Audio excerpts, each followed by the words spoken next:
Hello दोस्तों, अद्भुत कहानी सागर में आप सबका स्वागत है। आज की कहानी है मायका। सुधा के घर वाले ताने क्यों देते थे। सुबह घर की सब खिड़कियां खोल देना सुधा को बहुत अच्छा लगता था। खुली हवा, ताजगी और आदित्य देव की रश्मियों में वह अपने मन के खालीपन को भरने की कोशिश करती। हर दिन उम्मीदें लाता है, सुधा इस नैसर्गिक सत्य को जी रही थी। लेकिन माँ जी को ये कहाँ पसंद आता। शक संदेह के चश्मे से बहू को देखते कि उनकी जो आदत थी, बिना सोचे समझे वे कुछ भी कह डालते हैं। किस यार को देखती है जो सुबह सुबह खिड़कियाँ खोलकर खड़ी हो जाती है। कहते हैं तीर तलवार शायद इतनी गहरी चोट ना दे सकें जितने शब्द घायल कर देते हैं। यहाँ तो रोज का किस्सा था। औरत जो थी, जिसकी नियति सब सुनने की होती है, इसलिए सुधा उनके कटु शब्दों को भुला देती। सच ही तो है, जब विकल्प ना रहे तो सीमा पार जाकर भी समझौते करने पड़ते हैं। इस समझदारी ने ही उसे ऐसा तटस्थ बना दिया था जिसे सब पत्थर कह देते थे। कुछ असर नहीं, जो चाहे कहो। लेकिन ये किसे पता था कि उसका अंतर्मन आहत होकर कब टूटकर बिखर गया। ये तो उसे भी पता नहीं था। उसके मायके को लेकर ससुराल में खूब बातें बनती।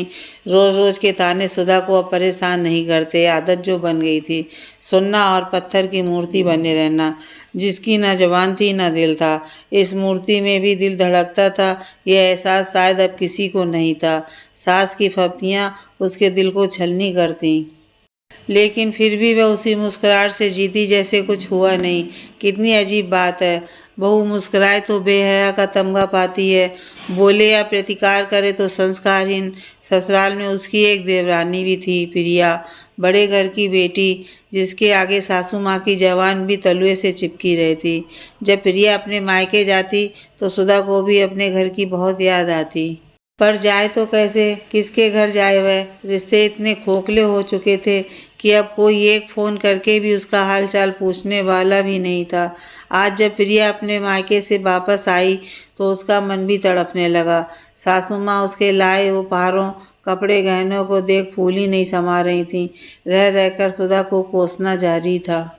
प्रिया सुधा को अपने कमरे में ले आई, उसे अपने पीहर के मज़ेदार किस्से बताने लगी। सुधा जैसे अतीत में खोने लगी।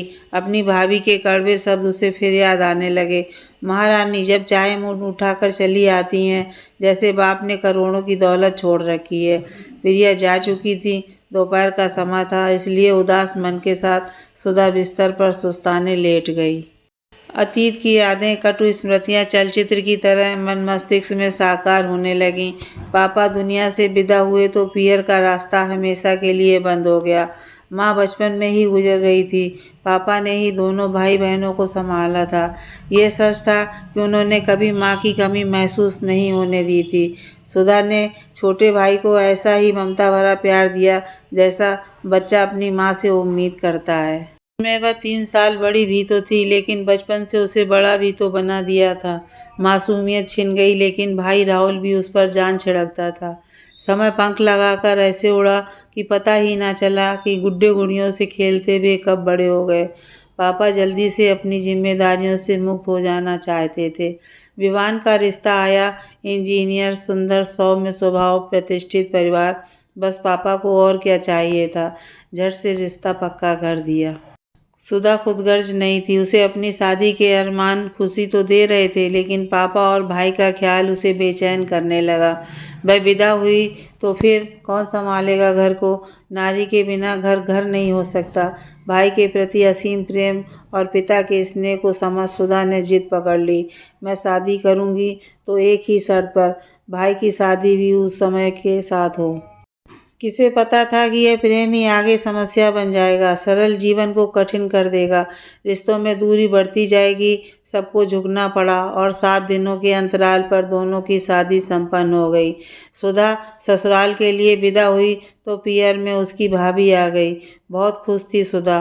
कुदरत ने बहुत दिनों बाद कुछ ऐसा सुख दिया था जिससे उनकी अधूरी जिंदगी पूर्णता की ओर कदम बढ़ाने लगी थी। लेकिन जिंदगी इतनी सरल कहाँ थी। मन का सोचा पूरा हो जाए तो क्या कहने।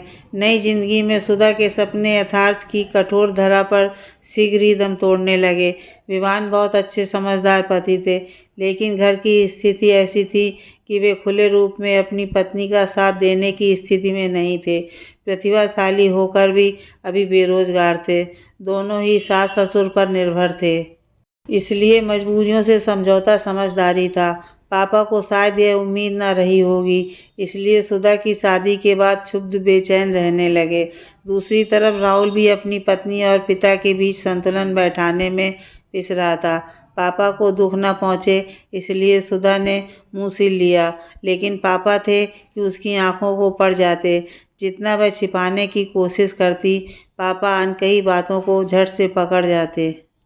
संतान के प्रति प्रेम ऐसा ही होता है, जो बच्चे की हर बात को बिना कहे समझ जाता है। जिंदगी इसी का नाम है। अक्सर हम अपने घरों में वही व्यवस्था लागू करने की जिद करने लगते हैं जो बेटियां अपनी ससुराल में जीती हैं। नतीजतन घर में लोग टूटने बिखरने लगते हैं। सच तो यह था कि सुधा को कहीं चैन नहीं मिल रहा था। ससुराल में व्यंग तानों के बीच पिस रही थी, तो मायके में अपने भाई राहुल और पिता के ख्याल से। उसकी भाभी ने जो समझदारी दिखानी चाहिए थी, उसके विपरीत आचरण किया। सुधा ना तो माँ बन सकी, ना ही विवान के दिल में स्थान पा सकी। दूरी, तटस्थ, यंत्र चालित कृत्रिम जीवन उसे आहत करता चला गया। घड़ी ने टन टन अलार्म बजाया। सुधा जैसे चौंक पड़ी। उसे अपने जिंदा होने का एहसास हुआ। चेहरे पर पसीने की बूंदें झलक रही थीं। वह उठी, एक गिलास पानी पिया और खाली कमरे में फिर अपने खालीपन से खेलने लगी। पुरानी यादें फिर से ना चाहते हुए भी उसके आगे नाचने लगीं। जब पिता का देहांत हुआ तो 12 दिन भी उसके मायके में कैसे निकले थे, वह कटु अनुभव उसे याद आने लगा। भाई राहुल बेचारा कितनी कोशिश करता रहा कि दीदी को कुछ महसूस ना हो, लेकिन सुधा कोई बच्ची नहीं थी। वह समझ गई कि पापा के बाद उसका रिश्ता भी इस घर से टूट गया है। फिर एक दिन वह अनुभव हो गया जिसने सुधा के सारे भ्रम तोड़ दिए। राहुल की जिद पर वह मायके चली गई। भाई के साथ बहन को देख भाभी का मुंह फूल गया। रात को सुधा ने उसके कमरे से आती तेज आवाज़ों को सुन लिया। राहुल अपनी पत्नी के गैर जिम्मेदाराना व्यवहार से खींच उठा था। उसकी बीवी ने साफ साफ शब्दों में अल्टीमेटम दे दिया, अगर ये बेहया मुझे दोबारा यहाँ दिखी तो समझ लेना उसी क्षण फांसी के फंदे से झूल जाऊंगी। मुझे क्या बेवकूफ़ समझते हो? मुझे पता है ये मायके में क्यों मंडराती है। पूरी संपत्ति हड़पने के बाद तुम्हें सड़क पर ना ला दे तो कहना। इसके बाद शायद हाथापाई भी हुई होगी। राहुल यह बात कैसे सहन कर पाता। नफरत से सुधा तड़प उठी। छी, क्या कोई ऐसी नीच सोच भी हो सकती है। पूरी रात सुधा ने जागते निकाल दी। वह घर जिसमें वह पली बड़ी थी अचानक जहर की तरह चुभने लगा। सुबह होते ही वह बिना कुछ कहे वापस अपनी ससुराल आ गई। उसे इंतजार था कि राहुल आएगा माफ़ी मांगने, लेकिन वह नहीं आया। अब सुधा को अपना फैसला सही लगने लगा। भाई भाभी की ज़िंदगी में वह दीवार नहीं बनना चाहती थी। उसने फैसला कर लिया, अब कभी नहीं जाएगी। खून के रिश्ते पानी हो गए। राखी का त्यौहार आया, भाई दूज भी, लेकिन मायके से कोई बुलावा ना आया। कहना आसान होता है, लेकिन भाई की सूरत देखने को सुधा भी तड़प थी। अब उसने अपना मुंह सिल लिया, किसी से कोई शिकायत नहीं करती। 1 साल बीत गया। विवान को अच्छी नौकरी मिल गई। अब सुधा की हालत भी पहले से बेहतर होने लगी। विवान उसे नॉर्मल करने की बहुत कोशिश करता, लेकिन बुझे मन में अब उमंग, उम्मीदें फिर से जगाना मुश्किल लगने लगा था। आज फरवरी की 22 तारीख थी। वैसे तो खास दिन उसका जन्मदिन था, लेकिन यहाँ किसे कदर थी उसकी। सुबह के 8 बजे थे।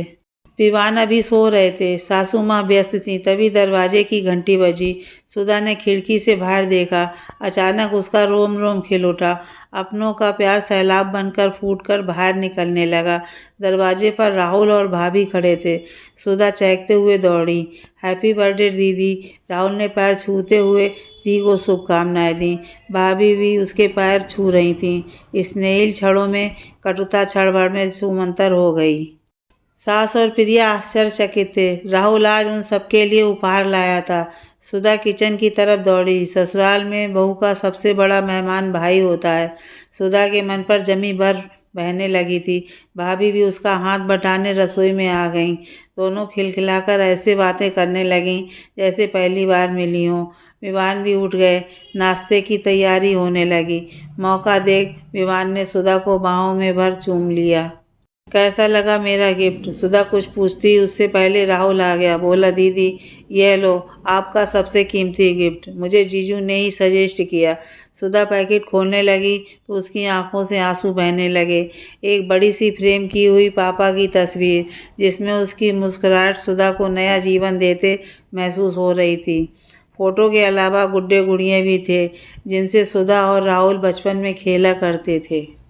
उपहार तो और भी बहुत लाया था राहुल, लेकिन यह चीज़ उसका दिल छू गई।